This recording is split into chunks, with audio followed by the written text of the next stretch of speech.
Hello guys, this is your friend Naruto Fanfictions and we are back with a new fanfic. Which is what if Naruto was betrayed by Team 7 during Chunin exams and he was saved by Temari Part 1. And if you enjoy this fanfic then please press the like button and subscribe to my channel for more fanfic like this. And now let's start the fanfic. Ino groaned as she walked down the road. Her feet were killing her, her hair was a mess, and she just wanted to lie down and pass out. She knew that everyone else in the group felt the same. They had just finished a grueling mission that they were completely unprepared for. It was supposed to be a simple C-class assignment: escort a drunken bridge builder home. It quickly spiraled out of control when trained assassins ambushed Team 10 and very nearly killed all of them. It was only thanks to Shikamaru's quick thinking that allowed them to trap the mist ninjas. After learning the truth from the prisoners and their client, Asuma decided to continue the mission, but also call in for backup. 2 days later, Team 8 and Team Guy arrived. Team 8's tracking and reconnaissance abilities would protect against future attacks and Team Guy's extra experience would provide the muscle in a fight. With 3 teams, they were far better equipped to take on the Demon of the Mist and his strange ice apprentice, though the two still managed to slip away after the initial encounter. The following days were spent either watching the bridge or training, waiting for the rogue ninja's return. Ino didn't like Team Guy at all. The sensei and his clone, Rock Lee, were exuberant to the point of insanity. The constant yelling and hugging had quickly frayed the Yamanaka's nerves. Neji Hyuga was annoyingly pompous and seemed to have something against Hinata. Ino caught him glaring at the heiress more than once. Though what the meek girl could have done to offend him was beyond Ino. The last member, Tenten, was nice enough, but seemed offended whenever Ino complained about what the moisture was doing to her hair. Still, despite their quirks, Ino had to admit that Team Guy knew what they were doing. While the Jonin focused on Zabuza, Team Guy quickly took charge and they were essential in taking down Zabuza's apprentice. Ino didn't want to think about what would have happened if Team 10 had fought the Ice Maiden alone. With the apprentice finished and the senseis taking down Zabuza, it seemed that the mission was pretty much over. Then Gato arrived. With a small army of mercenaries in tow, Gato intended to walk across the bridge and raid the town for all it was worth. The Leaf Shinobi were the first, last, and only line of defense between them and the town. So the killing began. While the mercenaries were numerous, they were little more than thugs. To the trained ninja, even mere rookies, they stood no chance. Ino had never killed before, and she doubted anyone outside of the Jonin and possibly Team Guy had either. On that bridge she personally ended the life of 5 different men and watched numerous others die as well. Horrible people who intended to pillage and plunder, but human beings nonetheless. Once Gato's army was wiped out, the greedy little coward quickly surrendered. Without his interference, the bridge was quickly constructed and the mission ended. That's where Ino currently found herself, trudging along the dirt road home, the deaths she caused weighing heavily on her mind. Ino wasn't stupid. Having come from a ninja clan, she knew that she would have to kill eventually. Her father had sat her down numerous times during the academy to explain just what kind of life she was committing to. Despite that, no amount of talking can properly prepare someone for the real deal. Ino wanted to kick and scream. She wanted to curl up in a ball and cry. She wanted to just make horrible feeling in her stomach go away. Ino was pulled out of her inner turmoil by Asuma. It's already getting dark out, we might as well set up camp here. Everyone began to pull out his or her camping necessities when Tenten spoke up. Hey, what's that? Everyone followed her gaze to see lights coming out of the tree line. Wordlessly, Neji activated his Byakugan to get a better look. It's an inn, he said after a moment. A pretty big one at that. It's well lit, has lots of space, and looks brand new. You know, I've heard of a new inn around this area. I can't recall the name, but it's supposed to be a wonderful place to stay. Kurenai chimed in. Ino's voice came out as a whisper. Do you think we could stay there? All eyes focused on her, causing the young mind walker to blush and focus on her bag.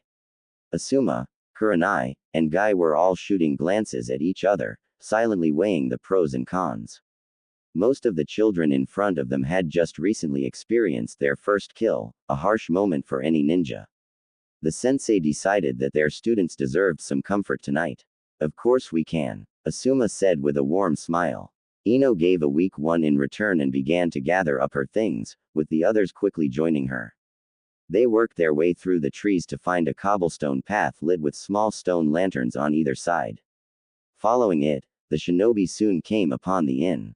It was a 3-story building, made almost entirely out of wood. The surrounding trees formed a curved wall around the inn, leaving only one way in through the front path. The Leaf Ninja entered through the sliding front door into the main floor. The main floor was open and bright with a large staircase leading to the upper floors in the back and a fountain depicting a stone cherry blossom tree draining water onto a sleeping fox in the center of the area. The entire floor was wooden, save for the entrance area, which was stone for easy cleaning. Hello, and welcome to the Fox Blossom Inn. Will all of you be staying? Ino turned to her left. Sitting behind a wooden receptionist desk was Sakura. Ino couldn't believe it. The woman sitting behind the desk appeared to be in her late 20s. She was dressed in an elegant red kimono with golden highlights. Her bright pink hair was done up in a bun with 2 ornate chopsticks stuck through it. To top it off, she was wearing a pair of black glasses with a jade ornament dangling from the left side. Despite all this, Ino knew she was staring at her former best friend. Ino hadn't seen Sakura since the team placements.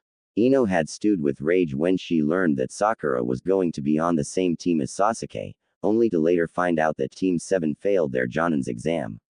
Upon learning this, Ino immediately went to Sakura's house. Whether Ino did this to rub it in, yell at her for getting Sasuke failed, or comfort her former friend, Ino wasn't entirely sure. When she got there, however, Ino learned from Sayuri Haruno that Sakura had left home a week ago and no one had seen her since, likewise for Naruto and Sasuke. When Ino talked to her father about it, Inoichi brought it up to the Hokage at a council meeting. Apparently, all 3 of them decided to give up being ninja and wanted to search for other career options outside the village, but still within Fire Country. The Hokage allowed this as long as they sent in regular reports regarding their progress. That had been nearly 3 months ago. Now Ino was staring at what could only be described as an adult Sakura. Shikamaru put his hand on Ino's shoulder. Come on, Ino. This can't be. The woman suddenly interrupted. Well, hello, Ino. Sorry, I didn't see you at first. Wow, 3 entire teams of Leaf Ninja. Welcome. While Team Guy just seemed confused, Teams 10 and 8 were staring in shock. Is that really you, Sakura? Ino asked. Older Sakura gave the blonde a warm smile. Yes, it's me. How have you been? How have I been? Here's a better question. Where have you been? Sakura looked thoughtful for a moment before responding. Well, after Naruto, Sasuke, and I failed Kakashi's test, the 3 of us sat down and decided that being ninja just wasn't for us. Instead, we decided to look for other pursuits. We found this rundown old place and bought it for a real bargain. Then we renovated and opened for business. We're actually making quite a bit. How could you afford to buy and renovate this place? Kurenai asked. Sakura shrugged. The Uchiha clan funds really helped. Asuma was horrified. You've been stealing from one of the Leaf's founding clans. He demanded. Sakura rolled her eyes. Of course not. Sasuke agreed to pay for the inn and renovations. He gets the majority of the money for working here anyway. Ino's mind suddenly latched onto what Sakura was saying. Wait a minute. You've been here alone with Sasuke for over 3 months. The blonde's trauma was forgotten as she found herself in familiar territory, arguing with Sakura about Sasuke. Not exactly. Naruto is here too and we have a few new employees running about. Ino was about to retort when Shino spoke. If you're really Sakura, then why do you look like an adult? Hinata and Neji both nodded. It's not an illusion, my Byakugan can't see through it. Sakura perked up. Oh, this isn't any illusion, it's a shapeshift. Kurenai interjected. That's not possible. The transformation technique can make you look like another person, but it can't actually change you. Physically altering your own shape is impossible. Sakura chuckled to herself before answering. Kurenai, we live in a world where people can walk on water, see through walls, read minds, and even bend the very elements to their whim. I assure you, there's no such thing as impossible. I'm rather fond of a certain saying, impossible is just another way of saying you haven't tried hard enough yet. Kurenai wasn't sure what to say to that, so Asuma took over. Even if you manage to develop a real shape-shift, you're violating the law by using jutsu as a civilian. Sakura clicked her tongue and adopted a lecturing pose. First, I didn't create this technique, Naruto did. Second, normally you'd be right, but according to the village charter, any and all members of the Uchiha clan are allowed to learn and perform jutsu, regardless of civilian status. Shikamaru's world-class brain quickly put the pieces together. Are you saying that Sasuke? Sakura cut him off. Inducted Naruto and I into the Uchiha clan. Yes. As honorary members of the clan, all three of us can use as much jutsu as we want. Sakura glanced down at her watch. Now that that's out of the way, are you all going to be staying here? Yes, Asuma said, quickly cutting off his blonde student from asking more questions. How much is it per room? Sakura waved her hand dismissively. Please, for shinobi of the Leaf Village like yourselves. It's on the house. Sakura snapped her fingers. A small vent above her head popped open and 3 small forms dropped out. The assembled ninja were surprised to find themselves staring at 6-year-old versions of Naruto, Sasuke, and Sakura. All 3 were dressed in plain, slightly dirty clothes, most likely from crawling around in the ventilation system. Sakura ignored the confused looks of Leaf Ninja and focused on the 3 she had called. Saku, please escort these guests to the luxury suites. Naru, Sasu, I need you two to find Mr. Uzumaki and Mr. Uchiha and inform them that we have teams 8, 10, and Guy staying with us. The tiny doppelgangers saluted. Yes, Ms. Haruno. They chorused together. Naru walked up the wall and pulled himself back into the vent he came from. Sasu ran towards the large staircase and pulled open a trapdoor beneath the steps, quickly dropping inside.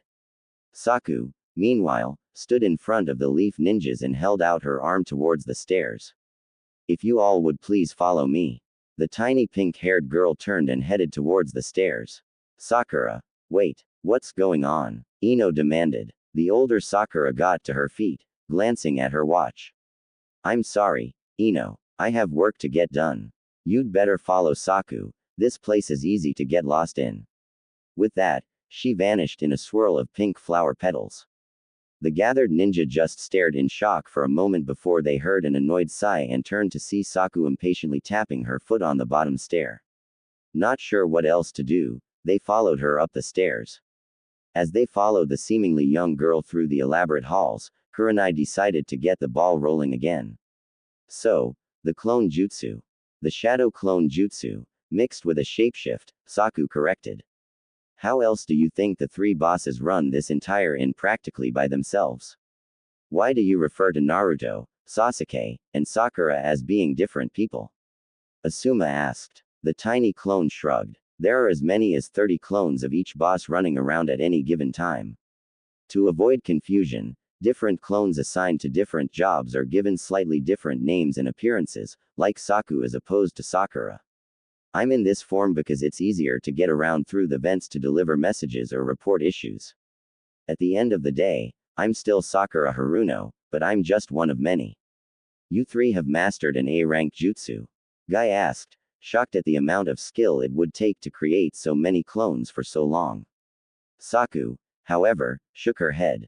Definitely not. Mr. Uchiha and Ms. Haruno are simply proficient with the shadow clone jutsu. Mr. Uzumaki is the one who has mastered, perfected, and improved the technique. Ino gave a derisive snort. As if that idiot could ever even learn something so complicated, he couldn't even do regular clones. Saku suddenly stopped dead in her tracks, nearly causing Asuma to run into her. The young clone slowly turned towards Ino.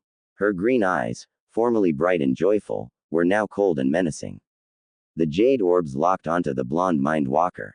Naruto is my very close friend, Yamanaka. 100 of you wouldn't be worth a quarter of him. Green chakra suddenly erupted around Saku in a vortex. Insult him again, and you'll have to answer to me. Eyes wide with fear, Ino desperately stuttered out an apology. Seemingly satisfied, Saku closed her eyes and reined in her raging chakra. She tilted her head towards the ceiling. I just got a little angry. I'm fine. Those who followed her gaze saw a pair of blue eyes within a vent staring down at them before vanishing. Saku gestured back down the hall. I apologize for my outburst. Please follow me. As the guide led them down the hall, the Leaf Ninja were talking furiously amongst themselves. What the hell was that? Ino whispered. I have no idea, it was scary though. Choji replied. Wasn't she in your academy class? Tenten asked. She never showed off anything like that. Kiba said, trying to comfort a terrified Akamaru. In the academy she would usually just fly off the handle and deck someone. Sakura could never use her chakra visibly like that. Meanwhile, the Jonin were having a conversation of their own. How is it possible for a girl that young to have so much chakra? She has more than we do. Kurenai demanded. She knows how to use it too. Guy said, grimly. She carefully channeled her chakra into her pores and allowed it to overflow like a typhoon. It seemed wild and uncontrolled, but it was meticulously calculated. What I want to know is how Kakashi let her fail. Asuma said. To have such large chakra reserves and such incredible control should have gotten her marked as a prodigy. Perhaps her teammates dragged her down. Kurenai theorized. Asuma shook his head. Kakashi's not stupid. Lazy, but not stupid. He would have tested each of them, both as a group and individually. Even if she were holding back, which I can't think of a reason why she would, Sakura would have had to display her talents.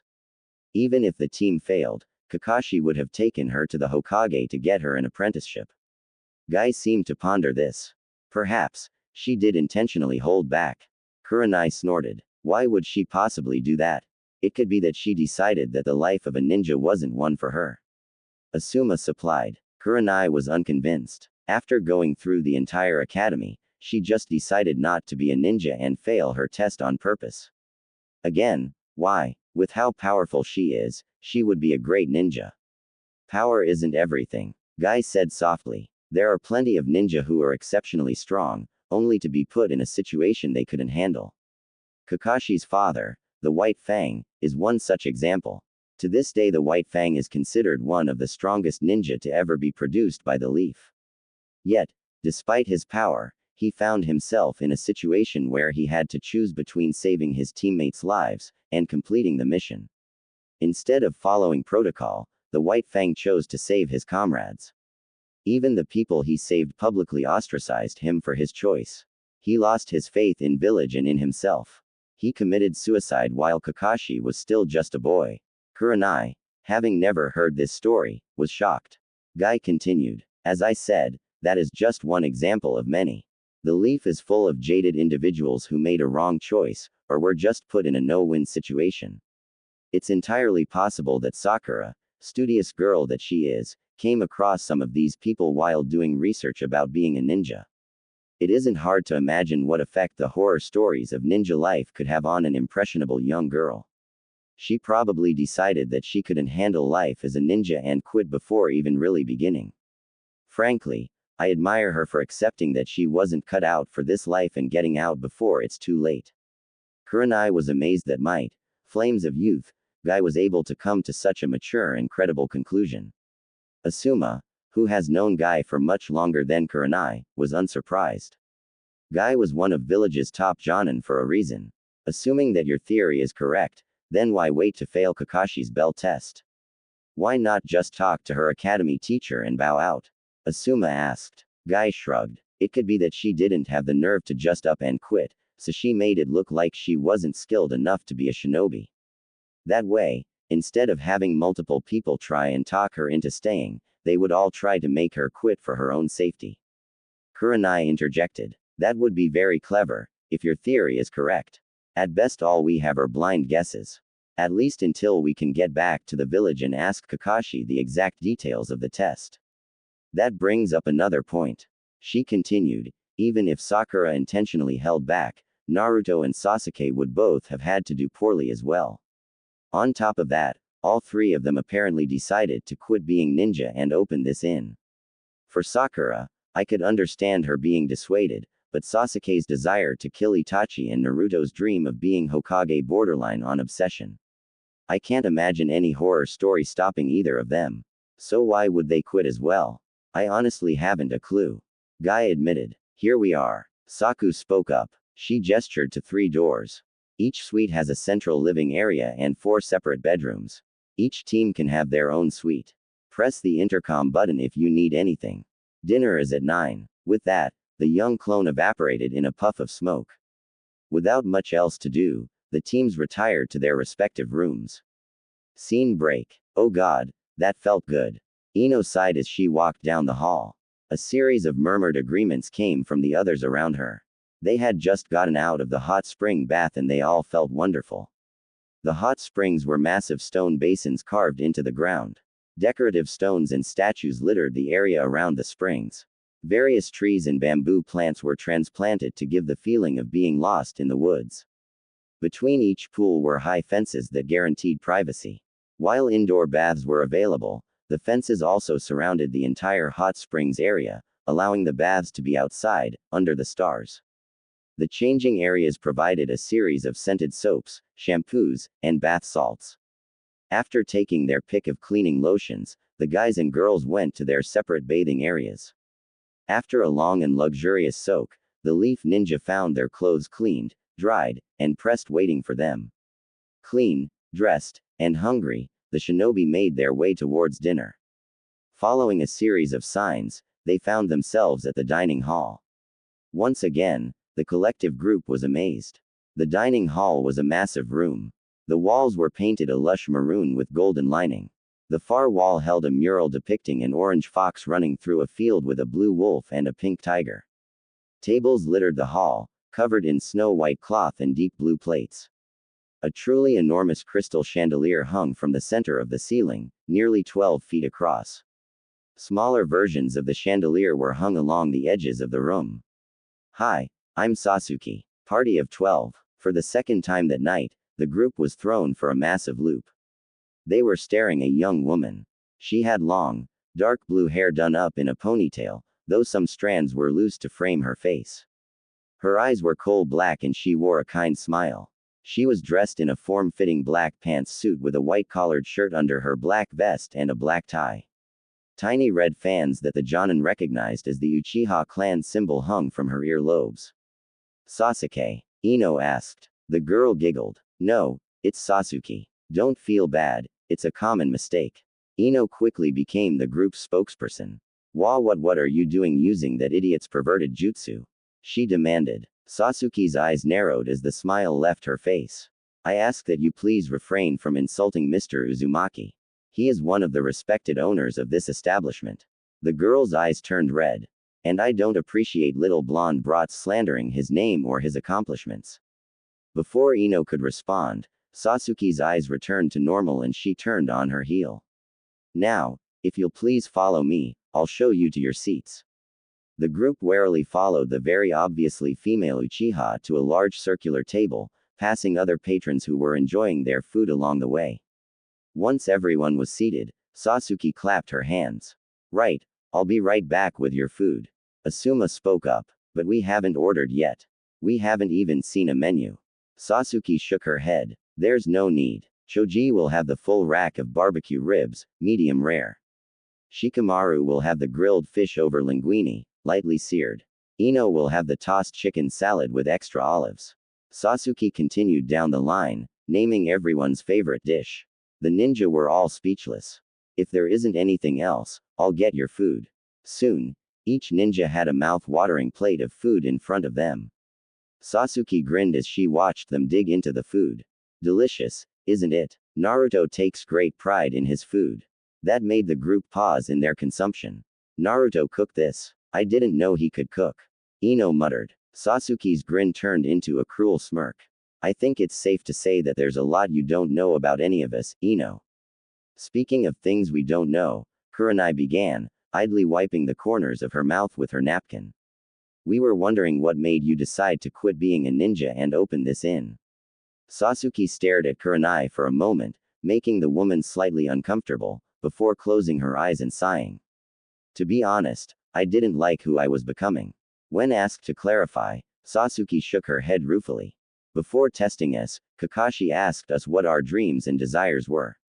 I racked my brain and do you know what I came up with? I wanted to kill my brother. That's it. That's all I could think of. Without realizing it, killing my brother became my single reason for living. Think about it for a minute, Even if I did succeed in killing Itachi, then what? I would be lost without a purpose or a reason for living. Sasuke smirked. It didn't reach her eyes, so you know what? I decided that I wouldn't give the bastard the satisfaction. He told me to devote my life hatred and vengeance. Well, fuck him. I won't live for him or for anyone else. I'm only going to live for me and what I want, not what he wants. The young woman sighed. The first step in separating myself from the path of an avenger was to quit being a ninja and find a new calling in life. When Sakura approached me with the offer to open this inn, I took it. I originally only intended to stay until I could figure out what to do with my life, but I like here. Sakura, Naruto, and I are in charge and it's actually a lot of fun. There's a lot of hard work as well, but that just makes working here all the more satisfying. You get what you put into it, you know. But above all else, I have Naruto and Sakura with me. As long as I have them, I don't need anything else. Now, if you'll excuse me, I have other clients to attend to. With that, the girl turned on her heel and left the ninja to their food and their thoughts. Scene break. After finishing their exquisite meal, the group decided to head to bed. While they all wanted to stay, for one reason or another, they still needed to report their mission to the Leaf Village. So they had to leave early the next morning. They made their way towards the main lobby, intending to head up the main staircase to the suites. They were surprised to see a man with a head of spiky blonde hair sitting at the reception desk, writing in a ledger. Ino was about to call out to Naruto when two men walked in. Without looking up from his writing, Naruto spoke. Hello and welcome to the Fox Blossom Inn. How long will you be staying with us? You need to come with us, Naruto.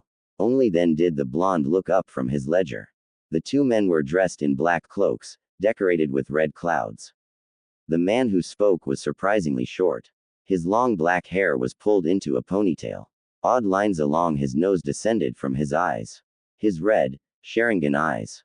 The other man towered over his companion. His skin was pale blue and looked rough to the touch. 3 lines similar to gills adorned his cheek under both eyes. His mouth was split into a wide grin, showing off razor-sharp teeth. His blue-green hair was held up in spikes by his headband, which, like his companions, had a horizontal slash through it. Naruto sighed and set down his pen as he got to his feet. As he reached his full height, the Leaf Ninja realized Naruto was also in an adult form, dressed in a loose black and orange kimono. Akatsuki, right? The two nodded. And you're here for the Kyuubi. They nodded again. And there's no chance of just sitting down, having a drink, and talking this out. Another pair of nods. A grin spread across Naruto's face. Good. Naruto thrust out his arm, causing the two S-rank missing ninjas to be flung off their feet by an invisible force and sent flying out the door. Naruto performed a quick 360 twirl on his heel. His entire outfit changed as he spun. The kimono morphed into a pair of black pants, combat boots, and a black shirt decorated with orange flames along the bottom and the sleeves. Naruto turned to Saku and Sasu who were passing by. Tell Sakura and Sasuke that I'm going to go deal with some rowdy clients. With that, he leapt out the doors after the two ninjas. The Leaf Jonin pulled themselves out of their stupor and prepared to follow Naruto. Two people appeared in front of them, cutting them off. The Jonin realized they were looking at the older version of Sakura from earlier and an older, male version of Sasuke. What are you two doing? Asuma demanded. We need to go help Naruto. Sasuke snorted. Naruto can handle himself. You would just get in his way. That was Itachi Uchiha and Kisame Hoshigaki, two of the most dangerous men in the world. If we don't help Naruto, he's dead.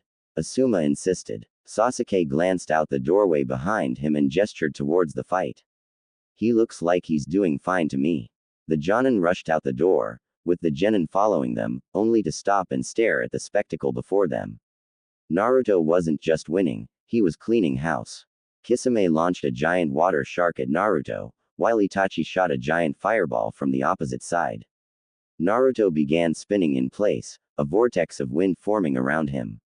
Instead of being disrupted by Naruto's technique, the miniature tornado allowed both attacks to slip past Naruto. Kisame and Itachi suddenly found themselves in the direct line of fire from their partner's jutsu. The two rogue ninja leapt away to avoid the attacks, which was exactly what Naruto wanted. Now that the two were separated, he could focus on them one at a time.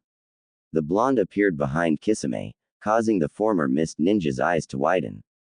The swordsman turned sharply, intending to shave off Naruto's legs with Samahata. The blonde grabbed Kisame's arm, halting the attack, and slammed his knee into the swordsman's gut. The blow knocked the wind out of Kisame's lungs and caused him to drop the sharkskin sword. With Kisame hunched over and gasping for breath, Naruto raised his hand. Wind whirled around his fist in a cyclone. The blue-eyed innkeeper slammed his hand into Kisame's neck. The vicious wind tore through the former mist ninja's rough skin, severing his head from his shoulders. Naruto dropped the corpse and turned to face Itachi. The Uchiha's eyes morphed into a black pinwheel. Mangekyo Sharingan. Tsukuyo, Itachi's proclamation turned in a scream of pain as Naruto appeared in front of him and slammed two fingers directly into Itachi's eye sockets, burying them all the way to the knuckle. Naruto grabbed Itachi's neck and lifted him by the throat. He leaned in close to the Uchiha's ear. Next time, have the decency to come in person. A sickening crack sounded out as Naruto snapped Itachi's spine. As he dropped the body to the ground, 4 clones of Naruto appeared next to him. Clean up this mess, he commanded. The clones nodded and vanished, taking the bodies with them.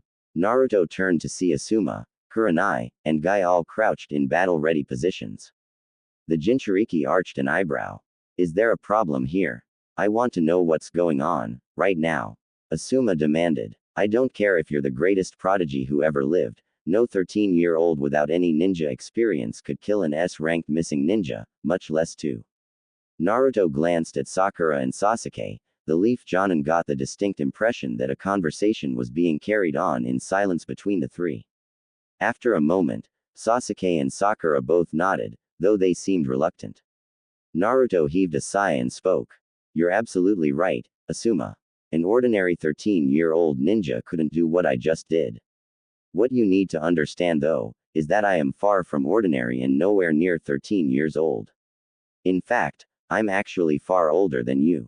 What? Naruto sighed again. This will take a long time to explain. Why don't we retire to our room? Why should we trust you? Asuma, when I was a child you were often assigned to protect me. You took your job very seriously and I never felt safer than when I was under your protection. I know it was you under that eagle mask. For the sake of the nights you spent defending me from harm, please trust me.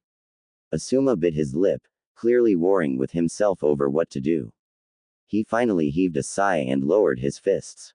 Fine, we'll listen, but if you try anything that threatens us or our students, then all bets are off. I'd expect nothing less, Naruto said with a nod. The 12-leaf ninja and their 3 enigmatic hosts soon found themselves in a spacious living area on the top floor of the inn, seated in cushy couches. This is our private apartment, Sasuke said as he set down a tray of drinks. We have privacy seals set up throughout. No one will hear us here. The Uchiha plopped himself down on a couch across from the leaf contingent, and next to Naruto and Sakura. Naruto decided to get the ball rolling. Are you aware that in 1 month's time, the Chunin exams will be coming to the Leaf Village?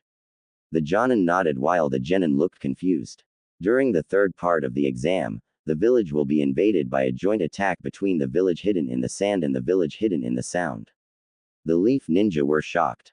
But we're allies with sand.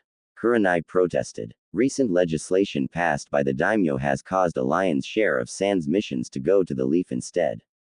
As such, sand's income has drastically decreased and their economy is suffering. They're getting desperate and looking for a solution. The leader of the Sound Village is willing to offer them one. Sakura said. Guy furrowed his brow. I've heard of a new village going by the name of Sound popping up in Rice Country, but information on them is difficult to acquire. Do you know who this leader is and why they want to attack our village? Sasuke nodded. I can answer both with a single word. Orochimaru. The 3 Jonin shuddered at the name, well aware of the Sanin's near-legendary capabilities. If he was leading a charge against the Leaf, then they would need to be prepared for the worst. You know all this for a fact? Asuma demanded. Naruto nodded. Damn. Dad was planning on splitting the mission and monetary income with Sand to better our relationship after the Chunin exams, but I guess it's too late, especially if that snake is involved. How do you know this? Kurenai asked. We'll get to that, Naruto promised. Now this next part is where our tale gets interesting. I ask that you let me talk and save your questions. Once everyone nodded, he continued. During the invasion, Sakura was looking for Sasuke and accidentally walked into a group of enemy ninja who were about to perform a collective summoning jutsu to summon a three-headed snake to attack the leaf. After barely defeating Gaara, the Jinchuriki of the One Tail, I was charged with the Kyuubi's power. Sensing that Sakura was in trouble, I quickly tracked her down. Sasuke felt my power and utilized a curse seal placed on him by Orochimaru, similar to the one on Anko, to catch up with us. A cynical smirk crossed Naruto's face. Here's where things get complicated. Itachi was also in the village. He was using the chaos to find Sasuke and test his hatred. He entered the clearing and used Tsukuyomi, a time distortion jutsu, to torture Sasuke for 3 days in the space of a few seconds, hoping to increase Sasuke's hatred of him. While under the effects of this jutsu, Sasuke thrashed around in pain and accidentally knocked all 3 of us into the summon circle. That's when it all went to hell. The Kyuubi's chakra altered a few key points on the seal, causing it to reverse. Instead of summoning something into the circle, it banished anything within the circle. Sasuke's curse seal was designed to receive a soul, specifically Orochimaru's, but any soul would do really. The Kyuubi's chakra mixed with that as well, forming a sort of conduit between the summoning and curse seals, combining them. Instead of sending physical matter, it became a seal to banish souls. Naruto heaved a sigh. When the ninja, who were under threat of death to complete the summoning no matter what, activated the seal, we should have died. However, luck was on our side, because we had Sakura with us. You all may not know this, but Sakura has an inner personality in her head. This isn't a mental disorder, it's part of a rare ability she possesses. Sakura has a very large and very strong soul. If her soul comes in contact with another, she can act as a sort of hub for the other soul. As such, if she is ever exposed to another person's soul, she snatches it up and keeps it alive. Sakura suddenly spoke up. It's incredibly useful for saving a person's life with medical jutsu. If someone's body dies, their soul departs from it. With my ability, I'm able to temporarily house the soul while focusing on healing and restarting the body. Once the body is able to sustain itself, I can dump the soul back inside. Naruto gave Sakura a nod of acknowledgement and continued. Sasuke and I got caught by Sakura's soul when we were expelled from our bodies. With Sakura acting as the hub and a massive amount of the Kyuubi's chakra getting pulled along for the ride, we managed to keep each other alive. The final piece to an already complicated puzzle was the Tsukuyomi. At the time, Itachi was using it to make Sasuke repeat the same painful memories over and over again. Naruto held up his hand and began ticking off fingers. The altered summoning seal, the altered curse seal, Sakura's soul trap, the time-distorting Tsukuyomi, the Kyuubi's chakra, and 3 scared kids who didn't want to die. These factors all mixed together to create the situation we're currently in. When the seal activated, Sasuke, Sakura, and I found ourselves waking up on the day of the team placements. Asuma was horrified. Are you saying that? Yes, we traveled through time. To the single point where our 3 lives became intertwined with one another, the day we became teammates. If this is true, Kurenai began slowly. Then it still doesn't explain why you opened an inn of all things and how you defeated 2 S-class missing ninja. Naruto nodded. Very true, but the story isn't over yet. Not by a long shot. First, let's answer the question of how I beat Itachi and Kisame so easily. Naruto suddenly snapped his fingers. A body in a black cloak with red clouds appeared before them. This is the body of Itachi after I killed him. Though they could only see his face, the leaf ninja could tell immediately that this wasn't Itachi Uchiha. Transformation, Kurenai theorized. Avatarism, Naruto corrected. In a nutshell, members of Akatsuki can implant their minds and abilities onto another's body. This allows them to scout dangerous areas and fight without personal risk. The downside is that the avatars are only about 1/3 as strong as the actual controller.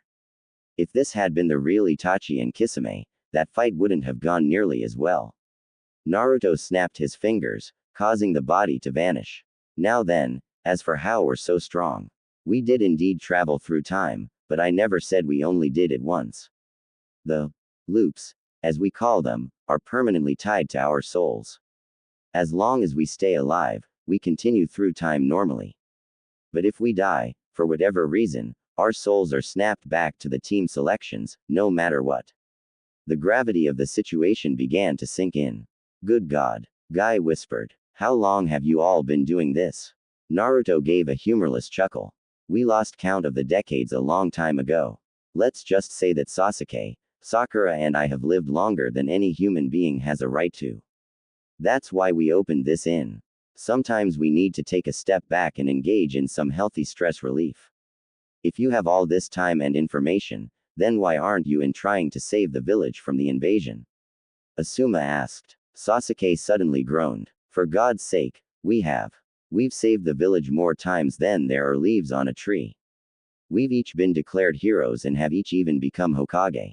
Hell, we've even been the cages of all the other villages as well. Maybe for once we just want to kick back and let the leaf save itself for once. Naruto cleared his throat. Let me clarify something. There is no end to these loops. No matter what we do, we will always wake up on the day of team selections eventually. We can unite the entire elemental nations under one flag and die at the age of 130 after over a century of peace, and we'll still wake up on team selections. We've analyzed every factor, tried every possibility, and done all the research we can on the event that got us here and how to get out. The simple answer is that there is no way out. There is no perfect loop or ultimate goal that will cause this to end.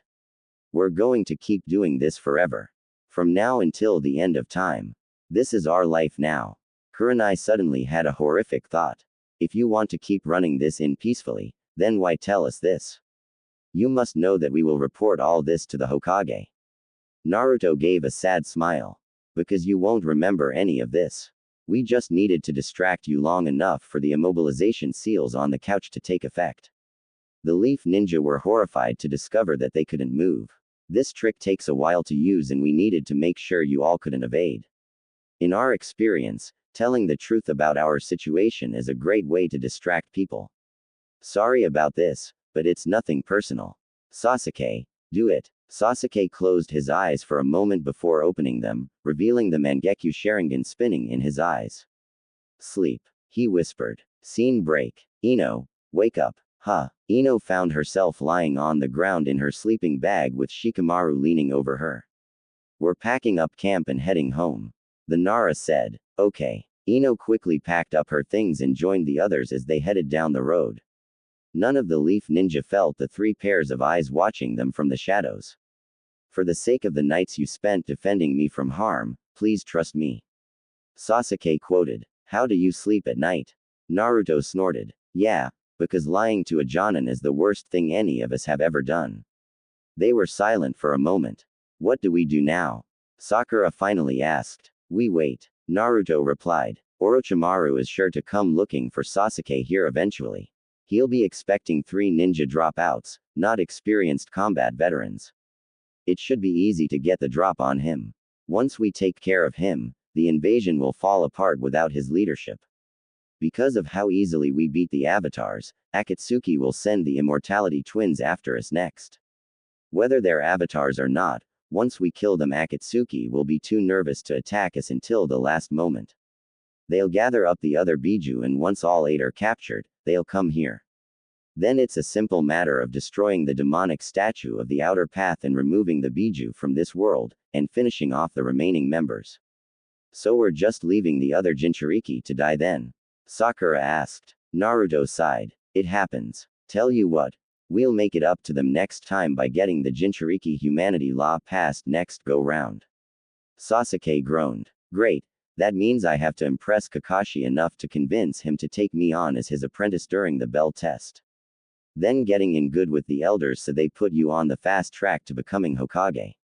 Sakura continued. Then getting inside the barrier put up by the Sound Four so you can simultaneously save the old man, and prove your loyalty to the Leaf by resisting Orochimaru's offer for power. Naruto added. The 3rd Hokage will decide he needs to retire and will put me in the chair with him as my main advisor. Once he's confident enough you can handle it, he'll formally appoint you. Sakura said. Naruto picked up. Your first act will be to make Jinchuriki wards of the Hokage and ensure that they are granted all the rights of a citizen and have special loopholes in place to make it impossible for someone to mistreat a Jinchuriki. Sand, desperate to make up for the invasion, will quickly pick up the law as well. Sasuke sighed. Mist will be interested in an alliance so they put the law into place as well. Sakura interjected. Cloud, who actually treat their Jinchuriki fairly well, will pass the law out of principle, leaving Rock forced to pass it due to political pressure. Naruto smirked. With all 5 villages doing it, it will quickly become a national law, and Akatsuki won't be able to make a move without the entire elemental nations coming after their heads. Sasuke finished. Sakura laughed. We really got this down to an exact science, don't we? Naruto shrugged. It comes with experience. Now come on, we have other clients to attend to. Nodding in agreement, the 3 time travelers vanished into the trees. Naruto wiped the sweat from his brow as he sat back in the sand. He grabbed the canteen next to him and drank deeply from it. With a satisfied gasp, Naruto pulled the canteen away and wiped away a small bit of water from the corner of his mouth. He was currently in the village hidden in the sand, or more specifically, he was just outside of it in one of the various training grounds. In an effort to improve their elemental affinities, as well as add to their jutsu arsenal, Naruto, Sakura, Sasuke decided to split up and join the villages that suited their element. Since Leaf primarily specialized in fire jutsu, they had to look elsewhere for proper techniques. Naruto was in sand to learn wind techniques, Sasuke was in cloud to acquire new lighting jutsu, and Sakura was in stone to practice her earth styles. It was actually easier to get out of the Leaf village and into the others than it should have been. Team 7 simply used shadow clones to fake their own deaths and they could leave the village without getting marked as missing ninja. From there, they used Naruto's special shapeshift to fool the other villages into thinking they were homeless vagabonds who learned how to use chakra from their dear departed mother or some other form of believable, but impossible to confirm story, and they were in. Okay, it wasn't that easy. Convincing an entire ninja village that they were dead when they actually weren't required a lot of careful planning and execution. If even a single detail was out of place, the ruse could be discovered. Getting into the other villages is even harder. While the shapeshift will stand up to any and all forms of scrutiny, they don't just let every random person who walks into their gates to become a ninja and learn their secrets. It takes months or even years worth of being questioned, observed, and tested before they even let you officially become a citizen, much less a ninja. That was all right though. If there was one thing Naruto, Sakura, and Sasuke had learned from these loops, it was how to be patient. Naruto actually had the easiest end of the deal, since Sand was closest to Leaf and the 2 villages were allied. Sakura and Sasuke, on the other hand, had to go deep into hostile territory. Even one wrong move could see them put in an interrogation cell or execution block. Still, Naruto was sure that his 2 friends would be fine. They were built tough, after all. The blonde Jinchuriki sighed as he dropped his canteen. He missed his friends. It had been nearly 3 years since he last saw them while participating in the Chunin exams held in the village hidden in the mist. It wasn't like they spent every second of every day together, but Naruto still grew lonely without his friends. Naruto smiled at that thought. His friends. Naruto wasn't willing to admit it, but despite how he acted before the loops began, Naruto doubted that Sakura and Sasuke considered him a friend. He most certainly considered them friends, but with Sakura's physical and verbal abuse, along with Sasuke's cold indifference, it was hard to feel like a part of the group. Because of the loops, Naruto found himself closer to Sasuke and Sakura than he ever could have imagined possible, and that was something he will always be thankful for. Despite himself, Naruto can't help but wonder, what would he have been like, if he had entered the loops alone? Naruto doesn't doubt for a second that he would be completely different from the man he currently was, but in what ways? Without his friends' caring and support, how would the loops have taken their toll on his mind? If there's one thing Naruto knows about himself, it's that he will never give up on something he believes is right, no matter what. Naruto is mature enough now to understand that that is exactly what makes him dangerous. The problem with extremes is that it's disturbingly easy to flip from one to the other. The most righteous heroes become the most depraved villains. The greatest joy becomes the deepest sorrow. The purest love becomes the vicious hatred. Sasuke could personally attest to that. Itachi was the epitome of everything Sasuke wanted to be as a child. He was strong, calm, caring, and Sasuke loved him the most. When Itachi slaughtered his family, all the love Sasuke felt for Itachi quickly became hatred. So much so that it very nearly consumed him. Naruto's incredible drive to succeed may seem like a positive trait, but it could just as easily become his worst feature. Naruto knows he had a rough childhood, suffering from loneliness and emotional abuse from nearly everyone around him. It wouldn't have been hard for Naruto to grow to hate the village that had caused him so much pain. Even Sakura and Sasuke agree that, had Naruto vowed to destroy the village instead of becoming Hokage, then Leaf would have been burned to the ground. It was only thanks to the third Hokage that Naruto didn't turn into a sociopath. Sarutobi was very nearly the only person who truly cared for Naruto before the loops, besides the people working at Ichiraku Ramen and, of course, Iruka. Naturally, Naruto came to idolize the man and everything he stood for, wanting to grow up to be just like him, hence his obsession with becoming the Hokage. Sarutobi spent many hours telling stories to Naruto about the Leaf Village, and how much he loved it. He unwittingly painted the village in the best possible light, since that was truly how he viewed it, faults and all, and quite possibly saved it from a second coming of the Kyuubi. Thanks to the third Hokage's stories, Naruto was able to look past how the village treated him, and look at it as a whole. He was able to see the many happy citizens who lived content within the Leaf's walls, and Naruto vowed to one day be a part of that. By becoming the Hokage and gaining everyone's respect, Naruto's respect for the Hokage would never falter, or at least, that's what Naruto had thought. Not long after the loops began, Naruto, Sasuke, and Sakura tried to break into the Hokage's vault to get at his jutsu collection.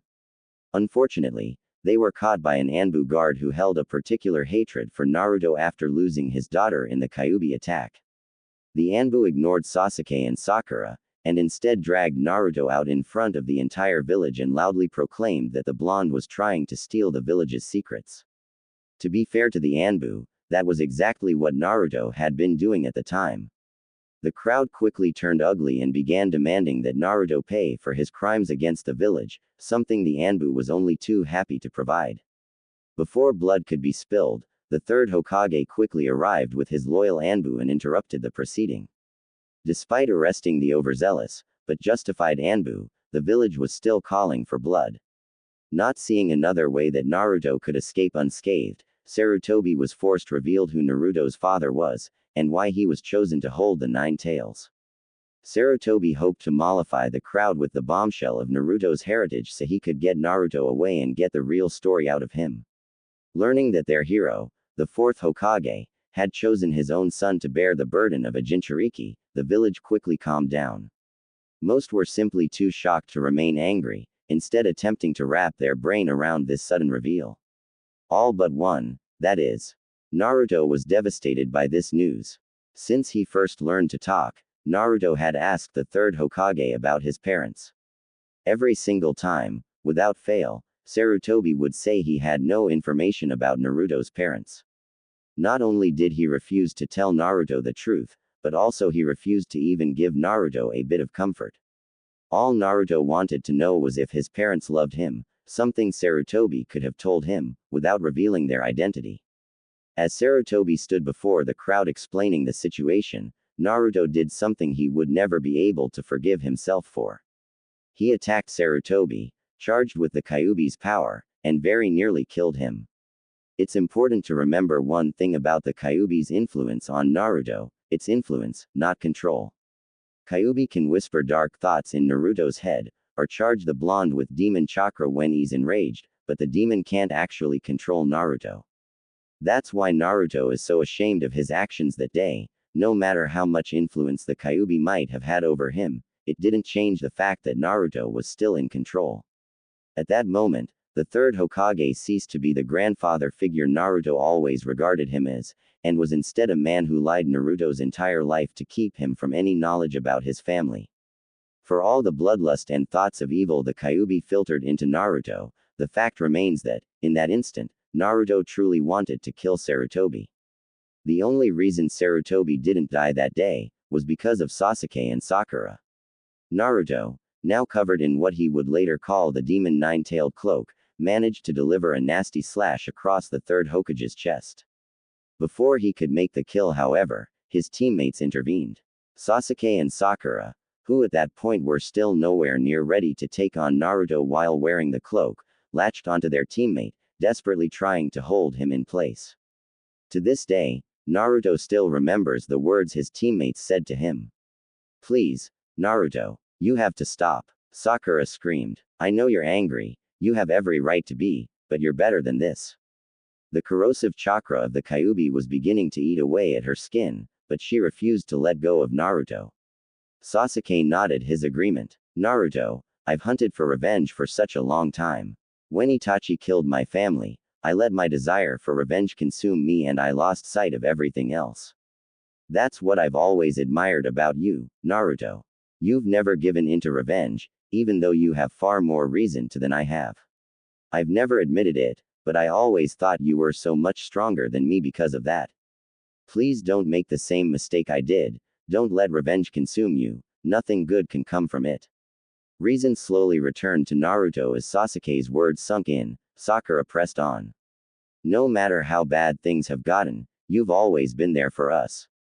You've made us laugh when we're depressed, motivated us when the situation seems hopeless, and you've never allowed us to give up. Please Naruto, we need you, and I can't stand seeing you like this." The red chakra faded as Naruto collapsed into his friend's arms. He raised his head to speak. "Guys, whatever Naruto was going to say was silenced by a poisoned sword plunging through his neck, killing him instantly. To attack the Hokage is high treason, and the perpetrator is to be executed immediately, no exceptions. Sasuke and Sakura were quickly executed as well when they tried to retaliate. Naruto had awoken on the day of team selections to find Sasuke and Sakura at his door. The three immediately embraced and simply took comfort in each other's presence. They missed team selections, but they didn't care. No words were spoken and none were needed. It was just enough to know that they were there for each other, and that they always would be. For Naruto, he knew that he wouldn't have been able to get through the loops without Sasuke and Sakura helping him. He doesn't know what he would have been like if he was alone, and hopefully he'll never have to. His iron will could have led to him vowing to destroy the Leaf Village or even the elemental nations as a whole. Instead, Naruto vowed to defend his homeland, from Orochimaru, from Akatsuki, from Madara, and especially from the Jubi, though that was still many, many years away. For now, Naruto had a job to do, practicing his wind jutsu, so he was prepared to put his name forward for promotion to Jonin. After all, it wouldn't do to get left behind by Sakura and Sasuke, would it? Scene break. Sakura breathed very slowly as she concentrated. She was deep underground, among the many tunnels that ran beneath the village hidden in stone. The tunnels ran deep and far, allowing the stone ninja to easily traverse through the large mountain ranges that surrounded the village. Assuming that they could memorize which paths weren't dead ends or filled with traps, that is. The entire setup was a maze, and Sakura still only knew the basic safe routes to take, though that would change once she became a Jonin. Sakura was situated in a small alcove that was just barely big enough for her to sit in. She was just finishing a training exercise. Directly in front of her was a long tunnel. Another stone ninja was in a similar alcove at the other end. A large stone boulder was situated between the two of them. The two ninja would take turns to control the boulder and make it roll towards one another. The purpose of the exercise is to practice with power and control at once. It takes power to roll the stone, but without the right control, you could push it too far and hurt your training partner. Stopping the boulder took control, but without the right amount of power, it would crush you. This was quite possibly Sakura's favorite training exercise. It focused on chakra control, her specialty, while simultaneously working to increase her chakra reserves and her earth affinity. She actually preferred practicing with less experienced ninjas, so she had to work extra hard to stop and move the boulder. After stopping the boulder in the center of the tunnel, Sakura wiped the sweat from her forehead and pulled herself up through a hole out of the alcove and into the main tunnels. She gave a nod of thanks to her partner before heading off to her apartment to shower and change. As she exited the tunnels, the full glory of the village hidden in the stone stood before her. Sakura had to admit, she loved this place. The large stone towers seemed cold and menacing at first, and the dreary climate sure didn't help. Yet, there was some real character to the various buildings. Maybe because she was aligned with the earth, but Sakura could see the effort and craftsmanship that had to have gone into each structure. Plus, there was just something about being surrounded by mountains and away from the world that made Sakura feel at home. She would have to talk to Naruto and Sasuke about moving here for a loop or two. Thinking of her friends brought down Sakura's good mood somewhat. She missed her boys. Sakura may have made a friend or two since entering Stone, but it didn't make up for the absence of the only two people whom Sakura felt truly comfortable with. She hoped that the two were keeping out of trouble. Sasuke had an uncanny ability to piss people off without saying much, and trouble seemed to track down Naruto like a devoted puppy. Still, if nothing else, Sakura could at least take comfort in the fact they were both still alive. She knew this for a fact, because if either Naruto or Sasuke died, she would die as well. While looking through any and all jutsu that had to do with time travel or souls, Sakura had discovered a technique that could bind people's lives to one another. It literally makes it so that one person can't live without the other. If one dies, the other quickly follows. It was originally used for weddings in ancient culture, to literally bind two lives together so that the spouses wouldn't have to face life without one another. It fell out of practice after the First Great Ninja War, when it nearly doubled the amounts of deaths due to the binding. Sakura had originally intended to throw the scroll away, but when she told Sasuke what it did, he had insisted that the three of them bind themselves to one another. Sakura and Naruto had been hesitant, but Sasuke remained firm. He said that they were all in this mess together, and they shouldn't ever be alone in the loops. Sakura and Naruto eventually gave in due to what happened to Sasuke. It had been some time ago. Sasuke, Naruto, and Sakura had been in some hotel in a random village after escorting a traveling trading caravan. They were intending to leave the next morning, so decided to turn in early. It all went to hell when someone knocked on the door. Sakura really doesn't remember what happened next, it all went too fast. All she remembers was Naruto lying in a bloody heap on the floor, Sasuke pinned to the wall by knives, and a pair of cold, red, Sharingan eyes staring into her soul as her throat was slit. When Sakura and Naruto woke up at the start of a new loop, it took them all day to track down Sasuke.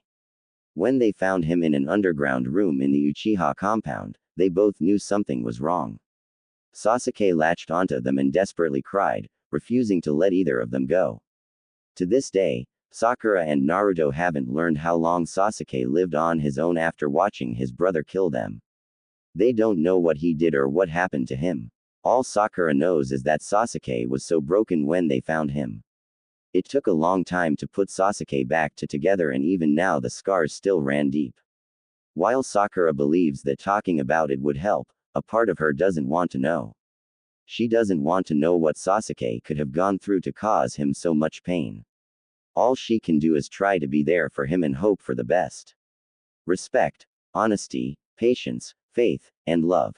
Sakura prayed that if she and Naruto provided Sasuke with enough of all five, then everything would work out in the end. Even though it was clearly much longer for Sasuke, from her perspective it was only a few hours, so the sudden shift had jarring to say the least.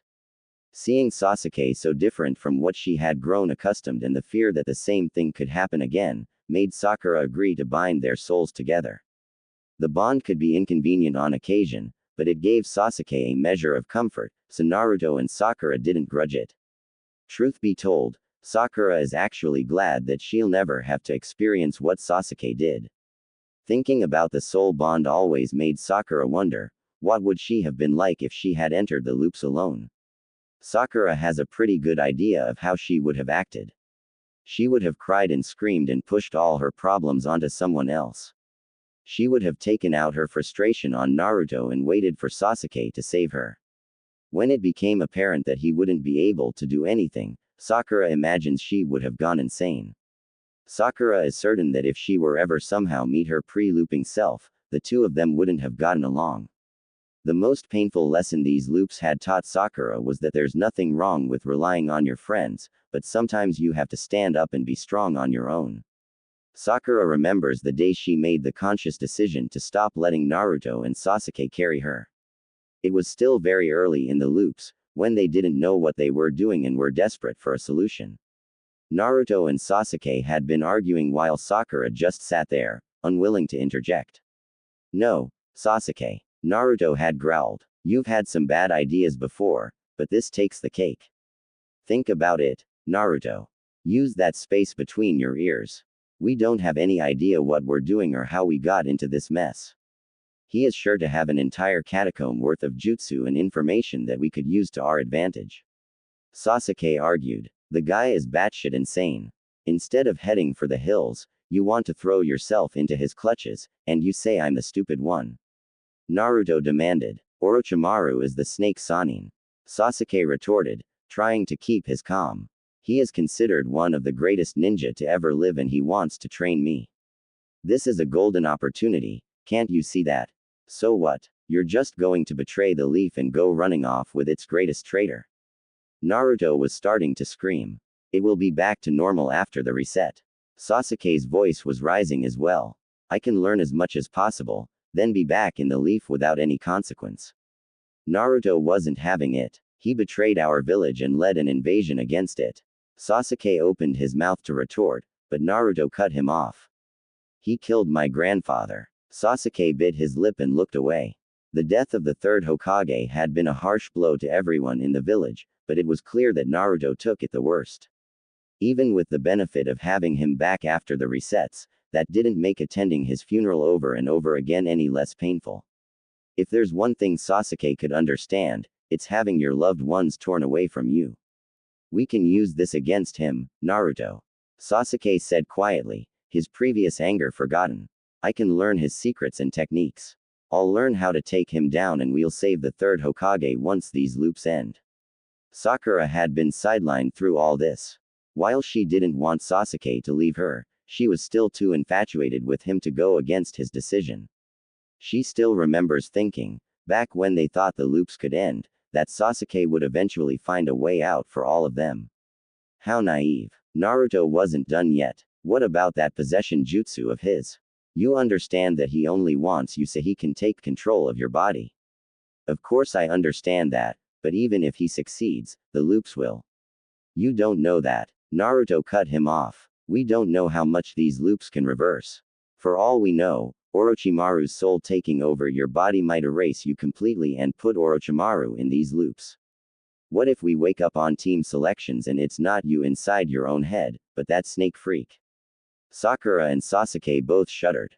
The mere thought of what Orochimaru could do with these loops was terrifying. Despite this, Sasuke wouldn't back down. "It's a risk we have to take. I need this, Naruto." Naruto's eyes had actually flashed red for a moment. "You need what? Power. So you can go kill your brother." Sasuke nodded weakly. "Have you ever stopped to realize how psychotic you sound when you talk about killing your own flesh and blood?" "He killed my family," Sasuke shouted. Naruto was unimpressed. "And now you're off to do the same damn thing. We can turn it into an Uchiha family tradition. Hey, here's an idea. When you have some kids, you can give them little dolls that look like you to set on fire so they're ready to keep the tradition alive by murdering you in your sleep. Make sure you hit them with that twisted eye torture technique your brother loves every once in a while. You know, to keep them on their toes." Sasuke and Sakura had been too shocked to respond. Naruto wasn't even close to finished. "You say you're doing your duty as an Avenger." Naruto spat out the word like it tasted bad. "But according to you, your brother told you hunt him down and kill him. So to stick it to your brother, you're going to do exactly what he told you to do. You say that's what your clan would want, but it sounds a hell of a lot like you're doing exactly what your brother wants." Sasuke recoiled as if slapped and sat down, staring at the floor. Naruto gave a frustrated sigh. "Going to Orochimaru is out of the question. I already lost someone I care about because of that maniac, I'm not losing another." With that, Naruto stormed out of the room. Sakura stood slowly, not really sure what to say or do. Unable to stand seeing Sasuke so downtrodden, but not knowing what she could possibly say, Sakura did the best she could. "I'm really sorry, Sasuke," was all she managed before hurrying out of the room. She left so quickly that she almost didn't hear Sasuke's response. "I'm sorry too, Sakura," he whispered. The next day, Sakura and Naruto learned from Tsunade that Sasuke had left the village in the middle of the night. Sakura had never seen Naruto so angry before, and it was the first time she felt legitimately afraid of him. His eyes had turned red, his nails and teeth sharpened to points, his whiskers darkened, and he actually started growling. These changes were fortunately brief as Naruto quickly got a hold of himself. "I'm going after him," Naruto declared. "No, Naruto. We have reason to believe that Sasuke is traveling with Orochimaru's Elite Sound 4. We don't have any ninja strong enough to face them on standby. We can't afford to go after him," Tsunade said. "Apparently I didn't make myself clear, Lady Hokage." Naruto growled. "I'm going after Sasuke. If you want to send back up with me, that's fine, but I'm going after Sasuke." The blonde turned on his heel and strode out the door. "Naruto, if you leave then I'm going to have you suspended from your ninja duties," Tsunade threatened. It was hard to say who had been more shocked, Tsunade or Sakura, when Naruto's headband was carelessly tossed back into the Hokage's office. For a moment, the two of them had just stared down at the headband, unable to believe how far Naruto was willing to go. "Naruto, wait," Tsunade shouted, but Naruto had already run off. "Damn that brat, Shizune, get a team together. Naruto is going to get himself killed if he goes off alone." Once again Sakura felt herself being sidelined. Naruto had never even entertained the idea of her coming along. Sasuke was her teammate too, damn it. Yet, she knew that she would only be a hindrance along the mission. Sakura hated this feeling, the feeling of being weak and helpless. What happened to the strength and resolve she felt when she sliced off her own hair and went toe-to-toe with the Sound Ninja? Was her vow that day really just a meaningless bunch of words? The time that followed as she waited for the Naruto to return were harrowing to Sakura. She very nearly ended up working a groove into the floor from her constant pacing in the Hokage Tower. When news of the recovery team's success reached Sakura, she tore off like mad towards the hospital to see her teammates. Sakura had found Sasuke's room first. She opened the door, intending to play the understanding friend to a no-doubt frustrated Sasuke, only to freeze when she laid eyes on him. Sasuke was covered in bandages, his right arm looked like it had been flash-fried and he was being kept knocked out to better heal his injuries. Staring at her crush, Sakura had felt anger build up inside of her. Naruto did this, she thought as she left the room. He was jealous of Sasuke trying to actually get stronger to find a way out of these loops. That's why he didn't want Sasuke to leave. So he hunted him down and beat him within an inch of his life. Sakura's mind quickly spiraled into a hate fest as she mentally cursed Naruto for daring to hurt Sasuke. "That bastard, I'll show him." The enraged Kunoichi stormed towards Naruto's room, intending to yell and scream at Naruto for hurting her crush. Once she found his room, Sakura slammed open the door, and opened her mouth to scream, only for her anger to die in her throat. If Sasuke looked like he'd been beaten within an inch of his life, Naruto looked like he'd been sent flying straight over the edge only to barely get knocked back into life. Sakura had never seen so many injuries on a single person before. There were bandages everywhere, most of which were red with blood, both his arms were in slings, his legs looked like dogs had spent the better part of an hour chewing on them, and there were entire seal arrays over Naruto's chest that looked like a hole had been blown through it. Even worse was the fact that despite his ludicrous amount of injuries, he was still awake. Naruto gave Sakura a weak smile. Hey, Sakura, I brought Sasuke back." Just the act of talking looked like it was causing him incredible pain. Sakura fell to her knees beside Naruto's bed, desperately wanting to hug the poor boy, but afraid she might injure him further. "Oh, Naruto, what happened to you?" Naruto's expression darkened. "Sasuke happened." Sakura was horrified. "Sasuke, he did this to you?" Naruto nodded. "Those sound freaks did something to him. They put him in a barrel to, as they put it, finish the process. Whatever it was, it powered up Sasuke's curse seal. It's starting to do more than just influence his mind, Now it's able to actually physically alter him. Naruto paused for a moment to look out the window. He seriously tried to kill me, Sakura. Sakura's mind raced as she tried to process this information. Sasuke tried to kill Naruto. Naruto nearly killed Sasuke. It was self-defense. Why would Sasuke do such a thing? The curse seal has tainted his mind. It's not his fault. This just proves Naruto was right. If Sasuke can't handle the curse seal, he'll never be able to resist Orochimaru. Sasuke was just doing what he thought was right. So was Naruto. Naruto would never have resorted to trying to kill his friends. Naruto, Sakura said slowly. Thank you. She leaned up and gave him a quick kiss on the cheek. Despite himself, Naruto blushed slightly. What was that for, Sakura? Just for being you. Excuse me, Naruto, but I need some room to think. Sakura got to her feet and left the room. She wandered the halls, her emotions a whirlwind inside her. Sakura so wanted to believe that Naruto was lying, but he was one of the most honest individuals she knew. Not to mention the fact that it was clear who had taken the worst beating during the fight. Sakura didn't know what to do. If the curse seal could truly influence Sasuke so severely, then they needed to figure out a way to remove it or, ideally, stop Sasuke from getting it at all. Until that was possible, however, Sasuke would have to be contained. It seemed Naruto could stop Sasuke in a fight, but only barely. What if next time, Sasuke comes out ahead? Would he really kill Naruto? Naruto needs help in stopping Sasuke from losing control, and Sakura realized she was the only one who could help him. But I don't want to have to hurt Sasuke. Sakura moaned to herself. Screw you. A separate voice suddenly shouted in her head. This isn't about you or what you want. This is about Naruto and Sasuke. Inner Sakura raged. Naruto needs you to be strong so he doesn't have constantly worry about you, like when he fought Gaara. Sakura winced at the reminder of being pinned to a tree and nearly crushed to death. Inner Sakura wasn't done yet. Sasuke needs you to be strong, so the moron doesn't go off the deep end and kill the people he's supposed to care about. You need to be strong because the two of them need you to be. But I don't know what to do to be strong. Sakura wailed. Inner Sakura's voice softened. You already made the first step in the forest of death, remember?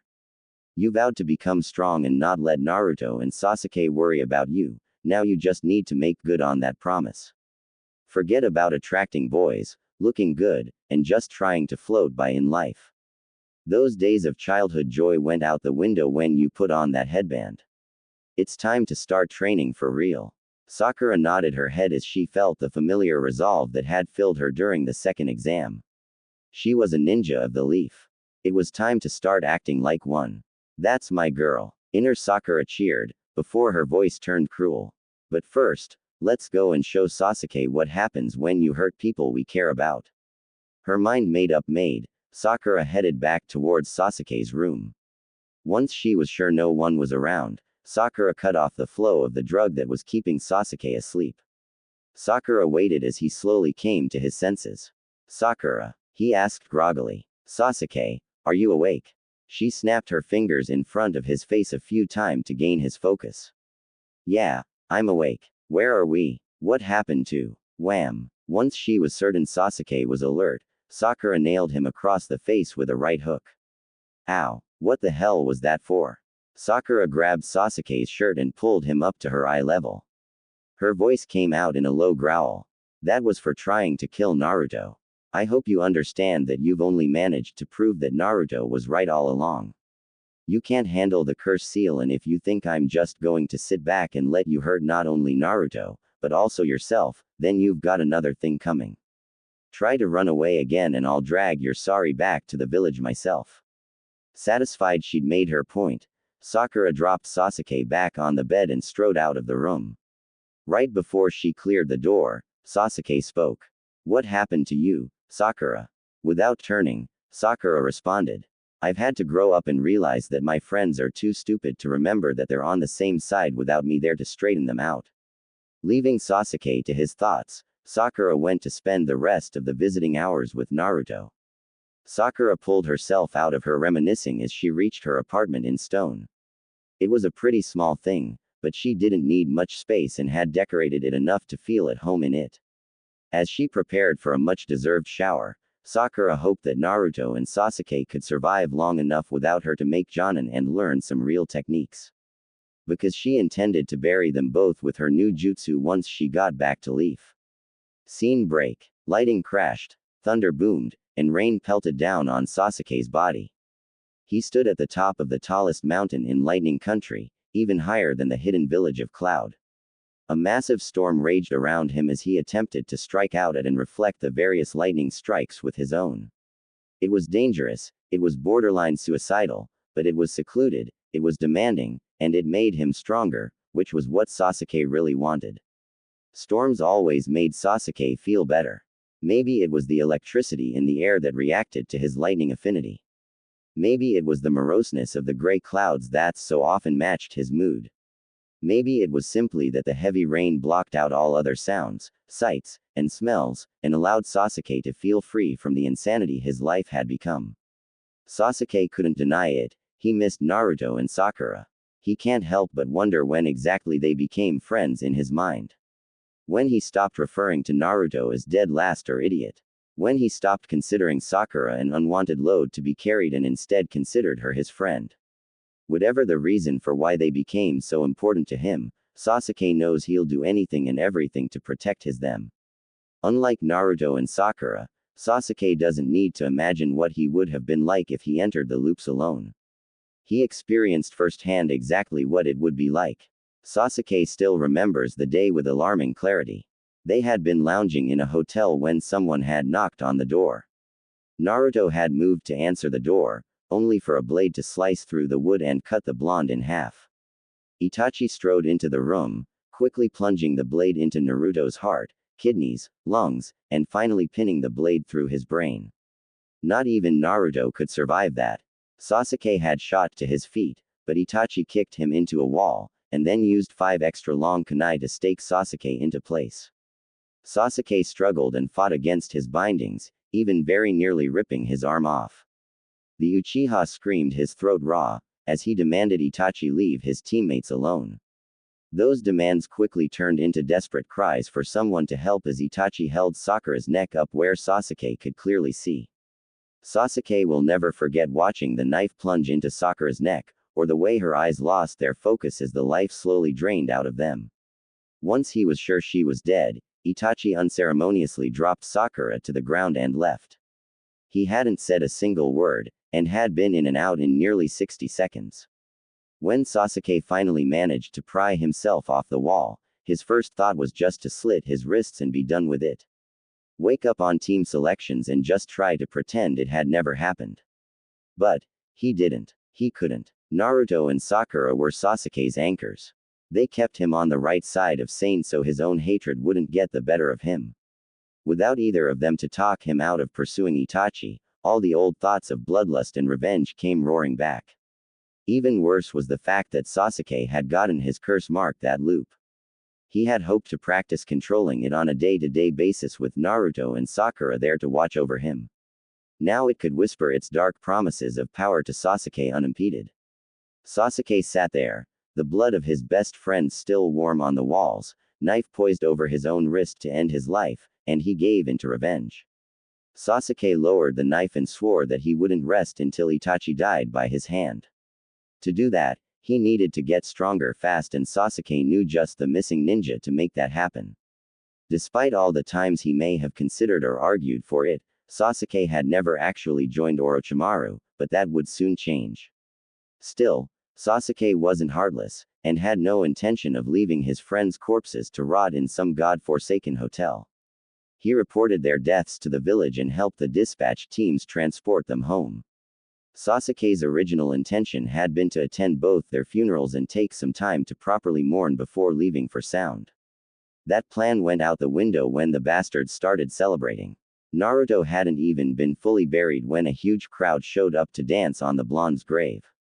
Sasuke snapped. Seeing those villagers disrespecting his best friend pushed him over the edge of sanity. Sasuke killed at least 23 men and women before the ninja arrived to arrest him. They were expecting a genin with only a few months of experience, so Sasuke was easily able to surprise and overpower them with the skill honed during the loops. After that, Sasuke ran. He ran and ran, afraid that if he stopped for even a moment, then Leaf would capture him and he would never avenge Naruto and Sakura. No one caught up with Sasuke. He was so focused on escaping that he wasn't sure if they were unable to keep up, or if they simply hadn't the time to prepare.